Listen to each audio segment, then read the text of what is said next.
নমস্কার, দেখছেন এবিএসকে নিউজ। প্রিয়া রয়েছে আপনাদের সঙ্গে। শুরু করছি মর্নিং প্রাইম।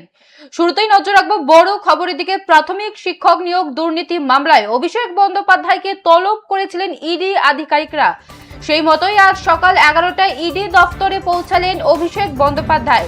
বড় খবরের দিকে নজর রাখছি। প্রাথমিক শিক্ষক নিয়োগ দুর্নীতি মামলায় এবার অভিষেক বন্দ্যোপাধ্যায়কে তলব করেছিলেন ইডি আধিকারিকরা। সেই মতোই আজ সকাল 11টায় ইডি দফতরে পৌঁছালেন অভিষেক বন্দ্যোপাধ্যায়।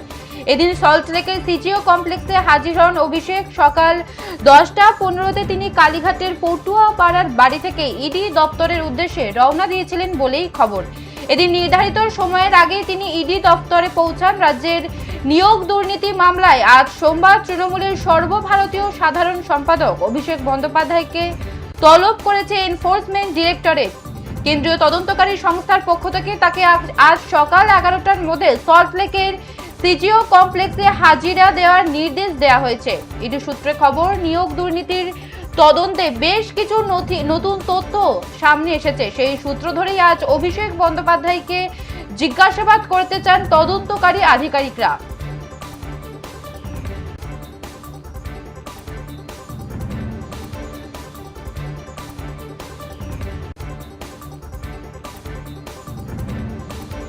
এ বিষয়ে বিস্তারিত জানবো। টেলিফোন লাইনে রয়েছে আমাদের প্রতিনিধি সুকৃতি ভট্টাচার্য। সুকৃতি, প্রাথমিক শিক্ষক নিয়োগ দুর্নীতি মামলা এবার অভিষেক বন্দ্যোপাধ্যায়কে তলব, কতদূর এগিয়েছে তদন্ত? হ্যাঁ দেখো, তোমাকে প্রথমেই জানাবো যে সল্টলেক সিজিও কমপ্লেক্স অর্থাৎ যে ইডি দপ্তর, সেই ইডি দপ্তরে এলেন এই মুহূর্তে এসেছেন অভিষেক বন্দ্যোপাধ্যায় এবং সেই মতোই এরকম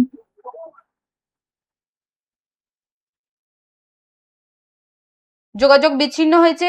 প্রাথমিক শিক্ষক নিয়োগ দুর্নীতি মামলায় অভিষেক বন্দ্যোপাধ্যায়কে তলব করেছিলেন ইডি আধিকারিকরা। সেই মতোই আজ সকাল 11টায় ইডি দপ্তরে পৌঁছালেন অভিষেক বন্দ্যোপাধ্যায়। এদিন সল্টলেকের সিজিও কমপ্লেক্সে হাজির হন অভিষেক।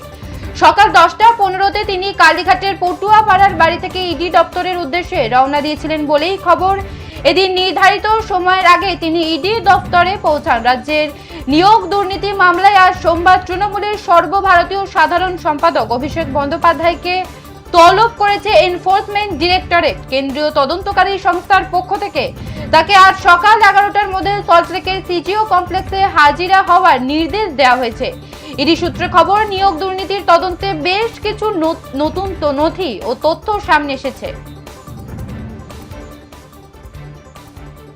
আমরা আবারও যোগাযোগ করতে পেরেছি আমাদের প্রতিনিধি সুকৃতি ভট্টাচার্যের সঙ্গে।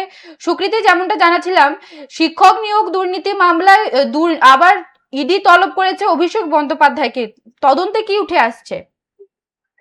আর দেখো, প্রথমেই তো তোমাকে বলবো যে যান্ত্রিক গোলযোগের জন্য প্রথমে লাইনটি বিঘ্নিত হয়, তাই দর্শকদের কাছে ক্ষমা প্রার্থী। এবং যেরকমটা জানাবো যে প্রাথমিক শিক্ষক নিয়োগ দুর্নীতি মামলায় অভিষেক বন্দ্যোপাধ্যায়কে এবার তলব করেছে ইডি আধিকারিকরা। সকাল 11টা নাগাদ তাকে তলব করা হয়েছিল এবং তিনি নির্ধারিত সময়ের আগেই পৌঁছে গেলেন ইডি দপ্তর সল্টলেক সিজিও কমপ্লেক্সে। সকাল 10টা 15 নাগাদ তিনি কালীঘাটের যে পটুয়াপাড়ার বাড়ি আছে অভিষেক বন্দ্যোপাধ্যায়, সেখান থেকে তিনি রওনা দেন। মূলত প্রাথমিক শিক্ষক দুর্নীতি মামলাতেই তাকে তলব করা হয়েছে এবং এই মামলায় প্রথমবারের জন্য তাকে তলব করা হয়েছে। প্রিয়া, তুমি জেনে থাকবে যে নিয়োগ দুর্নীতি মামলায় ইতিমধ্যেই জামিন মুক্ত আছেন পার্থ চট্টোপাধ্যায়, তৎকালীন শিক্ষামন্ত্রী। তাকে কিন্তু গ্রেপ্তার করা হয়েছিল এবং শুধু তাই নয়, তার বান্ধবী অর্থাৎ অর্পিতা মুখোপাধ্যায়কেও গ্রেপ্তার করা হয়েছিল এই মামলায় এবং তার বাড়ি থেকে কোটি কোটি টাকা পাওয়া গিয়েছিল, সেটাও তুমি জানো। তারপর তাদেরকে গ্রেপ্তার করা হয় এবং তারা এখন জেল মুক্ত রয়েছে। তবে তাদের সূত্র ধরেই এবার অভিষেক বন্দ্যোপাধ্যায়ের নাম কিন্তু সামনে এসেছে। তাই অভিষেক বন্দ্যোপাধ্যায়কে জিজ্ঞাসাবাদ পর্ব কিন্তু শুরু হয়েছে এই মুহূর্তে সিজিও কমপ্লেক্সে। মূলত অভিষেক বন্দ্যোপাধ্যায় তৃণমূলের সাংসদ সাঁড়াশি চাপে আছে বলা যেতে পারে। তার কারণ কি, গতকাল আমরা দেখলাম সিআইডি তরফে তিনি সাড়া দিয়ে গিয়েছিলেন ভবানী ভবনে। তার কারণ হাইকোর্টের সেই নির্দেশ কিন্তু রয়েছে এবং 8.5 ঘন্টা তাকে জিজ্ঞাসাবাদ চলে বিধানসভা ছয় জালিয়াতি কাণ্ডে। আজকে তাকে ইডি তলব করেছেন এবং ইডির ডাকে তিনি সাড়া দিয়ে এসেছেন সিজিও কমপ্লেক্সের সল্টলেকে প্রাথমিক নিয়োগ দুর্নীতি মামলায়। আবারও আগামীকাল সিআইডির ভবানী ভবনে তাকে তলব করেছে, যদিও সেই মামলা হচ্ছে 2026-এর বিধানসভা নির্বাচনের আগে। তিনি যেখানে যেখানে উস্কানিমূলক মন্তব্য করেছিলেন সেই মন্তব্যের পরিপ্রেক্ষিতে বলতে গেলে একটা সাঁড়াশি চাপে রয়েছেন অভিষেক বন্দ্যোপাধ্যায় এবং যে কোনো মামলাতে ইডি কিংবা সিআইডি গ্রেপ্তার তাকে করেন কিনা সেটাই এখন দেখার।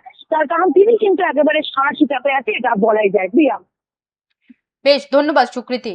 যেমনটা জানাছিলাম, প্রাথমিক শিক্ষক নিয়োগ দুর্নীতি মামলায় অভিষেক বন্দ্যোপাধ্যায়কে তলব করেছিলেন ইডি আধিকারিকরা। সেই মতো সকাল 11টায় ইডি দপ্তরে পৌঁছালেন অভিষেক বন্দ্যোপাধ্যায়।